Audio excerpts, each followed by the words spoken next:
Shalom from Israel. Greetings, VFI News supporters and anyone else watching this video. My name is Barry Siegel. Now, it's been another big week here in Israel and the wider Middle East, and I have a lot to tell you about.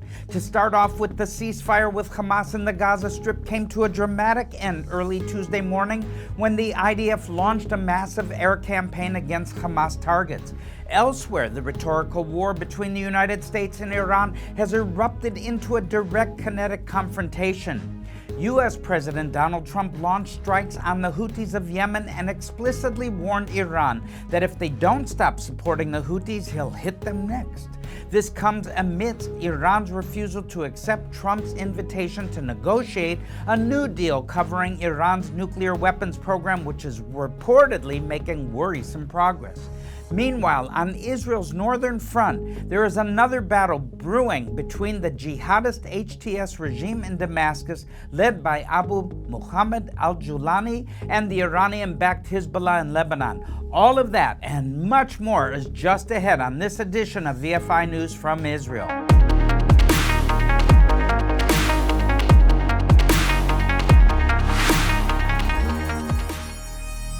We start this week's news report by examining the early morning strikes by the Israeli Air Force on Hamas positions in the Gaza Strip. Reports in both Arab and Israeli media portals cited eyewitness accounts in the Strip as saying that at least five senior Hamas officials and dozens of lower-ranking operatives were killed in the strikes. The international media is generally doing what it always does, giving a death toll of around 230 people and making sure to point out that this includes women and children, but leaving it to everyone to wonder if this is also including any Hamas combatants. This is what philosophers call a lie of omission, and I'll explain how it works. The international media might not be saying in as many words that Israel is carelessly slaughtering innocent civilians, but the facts that they choose to focus on in their reports and the facts that they choose to ignore are very deliberately chosen to create that false impression. Deceit does not always consist of directly and deliberately communicating an unvarnished lie. Much more commonly, deceit consists of communicating things that are true of and of by themselves, but they don't tell the whole story. By deliberately failing to mention other things that are also true that would fill in the gaps and complete the picture, the incorrect picture is constructed and communicated to the target audience. However, the media portals, politicians, and others who use this method of deceitful communication can sincerely declare that they aren't lying, because everything they said was true. But that is also deceit because they know very well that what they didn't say is also very important in order to convey to their intended audience an accurate understanding of the situation. Now, here at VFI News, we strive to present an accurate picture of the situation here in Israel and the wider Middle East. And if we ever make a mistake, we'll correct it and let you know about it as soon as possible. So if you like this policy, be sure to subscribe to this channel and share our videos with your friends on social media. That helps us get these reports out to more people. Now, getting back to the news about this Israeli attack on Hamas, it didn't come out of nowhere. Israel and Hamas have been negotiating through mediators for 57 days since the ceasefire initially went into effect in late January with the aim of securing the release of remaining hostages and settling other issues of concern to both parties. U.S. Special Envoy Steve Witkoff has been directly involved in these negotiations, as have the governments of Egypt and Qatar, neither of which could seriously be considered neutral parties, especially Qatar, which has directly and indirectly supported Hamas for years. In the last few days, it became more and more apparent that Hamas was not seriously committed to releasing more hostages and was just using the negotiations to stall for time while they rearmed, reorganized, and prepared for more attacks against Israel. Their demonically inspired hatred of Israel and the Jewish people has blinded them to literally every other consideration, including the well-being of their own Palestinian civilians. Absolute proof of that came in recent days as Hamas injected a new demand into their insincere negotiating tactics that all the Gazans who have left the Strip in recent years must be returned before they'd be willing to release any more Israeli hostages. Yes, friends, Hamas expected Israel to track down the nearly 140,000 Gazans who have left the Strip in the last few years, moving to other countries in the Middle East, Europe, and even further away, and bring them all back to the Gaza Strip before they would even consider releasing more hostages. Perhaps this is what finally convinced Israel that there was no longer any point to negotiations. In a more general sense, and it pains me to say this, people, but it looks like Israel has simply given up on the idea of ever getting the remaining hostages back. Organizations composed of released hostages and the families of those still in captivity have said as much in reaction to these strikes, and although the government is still insisting that getting the hostages back is a priority, events on the ground tell a different story. Of course, we could still see miracles happen, and if there is a large-scale IDF ground incursion, more hostages might be found and rescued. For now, the IDF says it is not bombing in places where they know hostages to be, but Hamas has darkly warned that the fate of the hostages can't be known at this point. That's obviously another one of their cruel mind games, but frankly, I think we have to take it seriously. If Hamas won't release these hostages, it's likely that their lives are in serious danger. Now, before we move on to the next big story this week, I want to remind you that Vision for Israel has been providing a variety of assistance to Israeli families for a long time. But in this last year and a half of war, the needs have been greater than ever. Many people are out of work, especially in the tourism and agricultural sectors. People also remain displaced from their homes. Large numbers of men are in the IDF reserves, and nearly everyone's life has been massively disrupted. We're providing assistance to hundreds of families in distress all over Israel, and we're also providing direct assistance to civil defense teams, firefighters, medical first responders, and others. Last but not least, we're providing hundreds of bomb shelters to communities under fire. Although we don't hear as much about rocket attacks on the civilian home front lately, with a new round of conflict, this remains a very real possibility. Here now is a short clip about VFI's efforts to provide safety shelters to Israeli communities.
Vision for Israel has been installing bomb safety shelters since actually around the fall of 2021.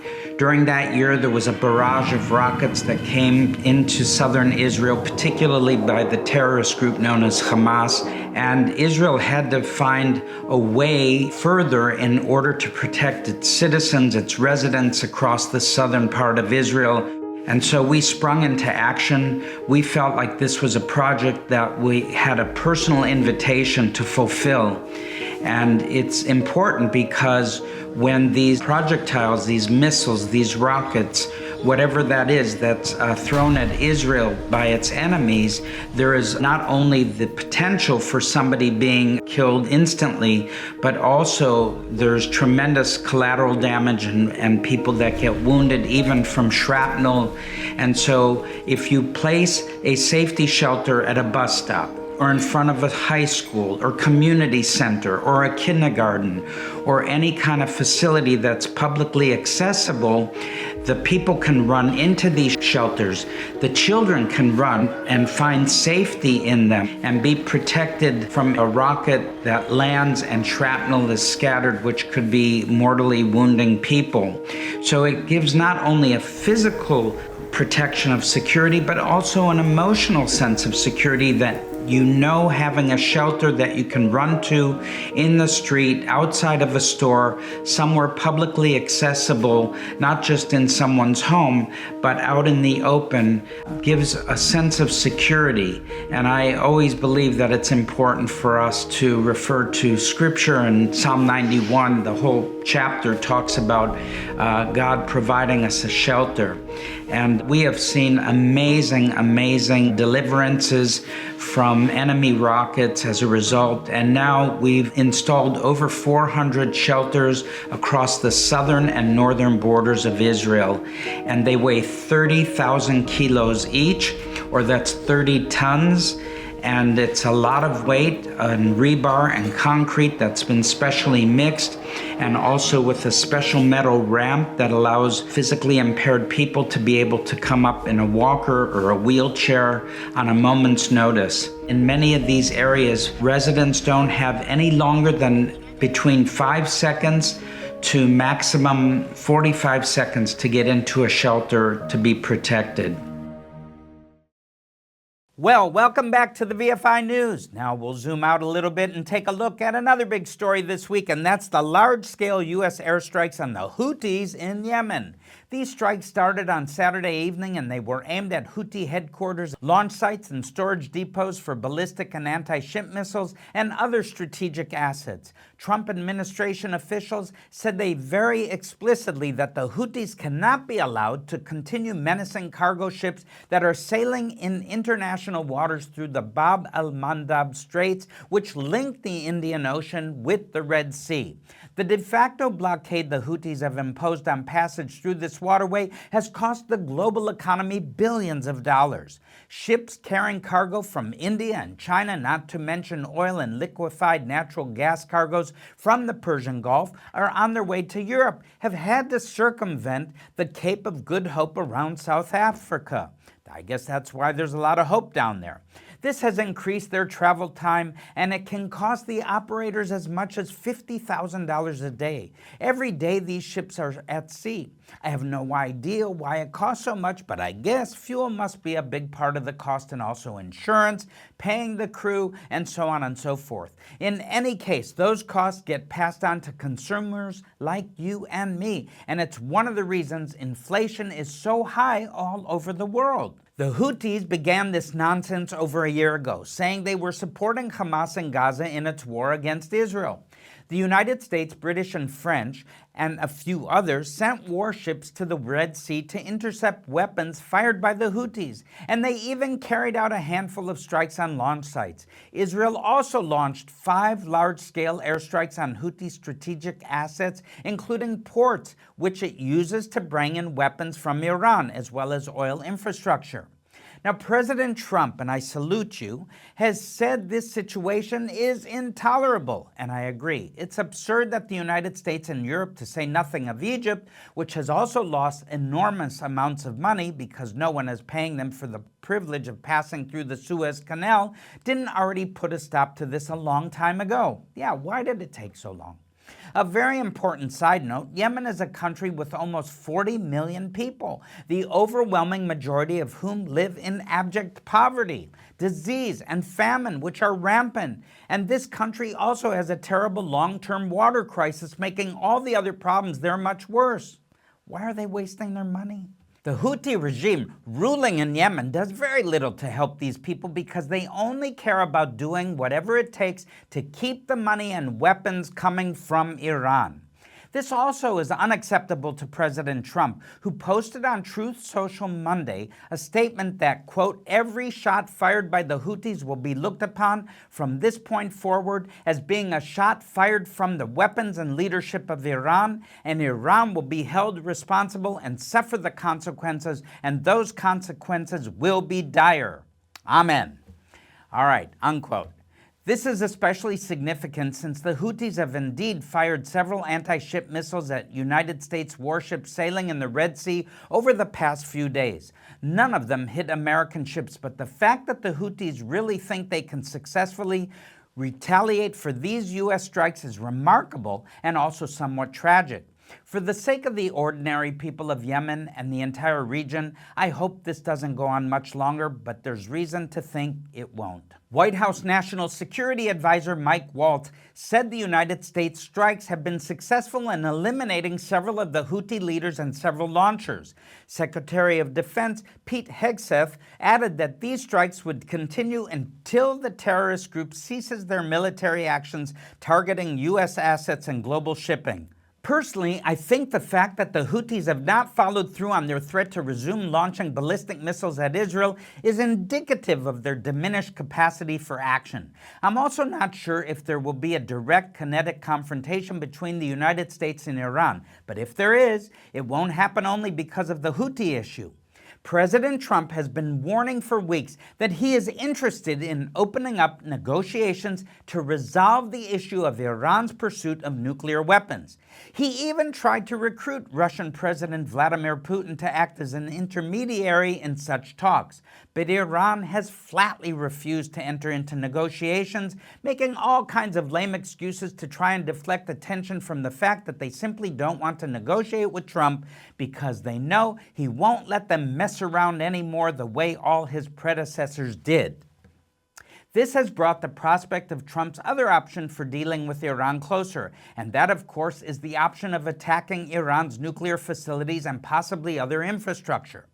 Hitting the Houthis hard over the past few days has been worth doing for its own sake, but it's also been a warning to Iran and possibly others that he is willing to use serious military force and the United States military is still very capable and dangerous. However, that is not the only problem Iran has at the moment, and that leads us into our next story, which is about the increasingly volatile situation to Israel's north, where the badly damaged Iranian proxy group Hezbollah is under pressure from the jihadist HTS regime in Damascus, led by Abu Muhammad al-Jolani. Now, before we get started on the events of the last few days, it's important to remember that over a decade ago, the multifaceted civil war in Syria was just getting started.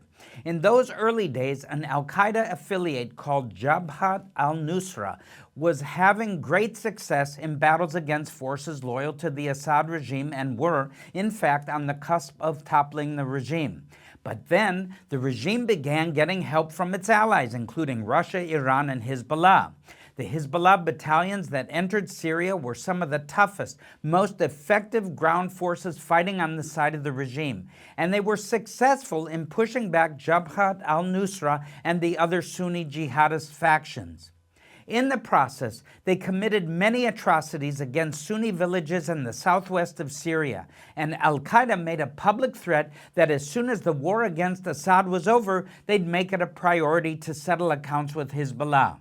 Years passed, the Assad regime remained in power in Syria, and most people forgot about al-Qaeda's rhetorical threats against Hezbollah, which recovered from the bruising battles it fought in Syria and built a fearsome military machine in southern Lebanon. They menaced Israel, but they also served as a guard dog for the Assad regime. But then one day, once upon a time last September, Israel began a lightning campaign of strikes on Hezbollah that utterly smashed it within weeks, leaving it unable to menace Israel any longer and also rendering it unable to serve as a guard dog for Assad. The Turkish-backed al-Qaeda-linked groups in Syria decided that the time to make a comeback had come, and in just a few days they launched out of their bases in Idlib province and drove south, overwhelming the Assad regime's forces in one battle after another, taking the coastal cities one after another until they took the big prize, the capital city of Damascus. Assad was soon on a plane to Moscow along with his family and senior regime figures. From what we hear, most of those guys had plenty of money that they'd stolen from the Syrian people socked away in bank accounts in Moscow, London, Switzerland, and elsewhere. So they'll be fine, for now. But the thousands of Alawite supporters they left behind in Syria are not so lucky. As we reported last week, they've been subjected to horrible treatment, including massacres. The HTS regime has also been very harsh in the treatment of Hezbollah, which has all kinds of assets in Syria, which until recently was a safe haven for them to train, store weapons and equipment, engage in their favorite fundraising technique of smuggling narcotics and more. But now Hezbollah is being rapidly chased out of Syria, and on Sunday an incident occurred near the city of Homs, which I won't even bother telling you the details because they don't matter anymore. What matters is that before long, HTS and Hezbollah started firing heavy weapons at each other over the border line, and then units of the Lebanese National Army also began firing into Syrian territory. There were casualties on all sides in this fracas. As we're recording this early Tuesday afternoon, things seem to be escalating quickly. We could be seeing yet another war start here in the Middle East, and this time I think it's not unlikely that Hezbollah will be overwhelmed and the Shiite community in Lebanon could be facing a real bloodbath. Wouldn't it be ironic if Israel ended up offering this community, which primarily lives in southern Lebanon, protection from the al-Qaeda-linked HTS regime, just as we've already extended our protection to the Druze communities in southern Syria? In the Middle East, strange things happen, and sometimes they happen very quickly. So stay in prayer, and don't forget to stay tuned to VFI News to get the latest updates to inform your prayers. Now, I also have to tell you that Israel is not just watching these events to our north while sitting on our hands. The IDF has also been hitting Hezbollah targets hard over the past weeks, despite the ceasefire. Hezbollah has not hit us back, which I think is only because they lack the capacity to do so, and unlike the Houthis, they're smart enough to realize how foolish it would be to try and do so. On the other hand, the IDF is also continuing to strike warehouses and depots containing strategic weapons left behind by the Assad regime forces in southern Syria, as well as bases used by the Palestinian Islamic Jihad and even Hamas. Now, when HTS took control in Damascus, one of the first things they did was open wide the gates of all the prisons in Syria, letting everyone go without regard to what they were imprisoned for. And while it's true that many of these guys were imprisoned simply because they were opposed to the regime, some of them were dangerous criminals and/or members of terrorist organizations. Assad kept Hamas and Palestinian Islamic Jihad operatives locked up so many wouldn't use Syrian territory to attack Israel, which would have caused headaches for the regime they didn't want. But now those guys are out of jail and on the loose, so Israel has to deal with them, and that's what we're doing. Now I have to tell you about all of this violence and instability in our northern neighbors is not leaving Israel unharmed. As I previously mentioned, the economy of Israel has been going through a very rough time these past 18 months, but the Galilee has had a particularly tough time. The economy of this region is heavily dependent on tourism, and while Hezbollah rockets have been falling there, was also the threat of spillover from everything going on in Syria. So not many tourists have been coming, and large numbers of local residents who evacuated in the early days of the war have been slow to return. When people do come back, they sometimes find their homes, schools, and businesses have been destroyed by rockets, drones, and anti-tank missiles fired into these border communities by Hezbollah. Fires set by rockets that landed in forested areas have also burned thousands of acres, which will take years to heal. This means that tourism will continue to suffer in this area long after the guns fall silent in this conflict. Financial hardship and continuing security threats have also affected many residents of other parts of Israel, including in the capital of Jerusalem, where I'm recording this video. For all of these reasons, Vision for Israel has many projects to assist first responders, including firefighters and volunteer security teams, to get the equipment they need. We also provide assistance to families in distress. Here's a short video about some of these projects which I hope you'll want to support, including our safety bomb shelter project.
know that since October 7th, 2023, Israel has faced really tremendous challenges, not only because of the death and destruction that happened along the southern border of Israel in many of our communities, but also across the northern border, to where at one point we had over 100,000 Israeli residents and citizens, both Jews and Arabs alike, who had to evacuate their homes. So it's been a very multi-layered challenge in order to meet the needs of the people of Israel. And that's where Vision for Israel has come to the forefront, networking together across the country with as many others as possible in order to meet the needs of people. And this is all from both security concerns to safety concerns to welfare concerns to even to the children who have lost their education and schooling.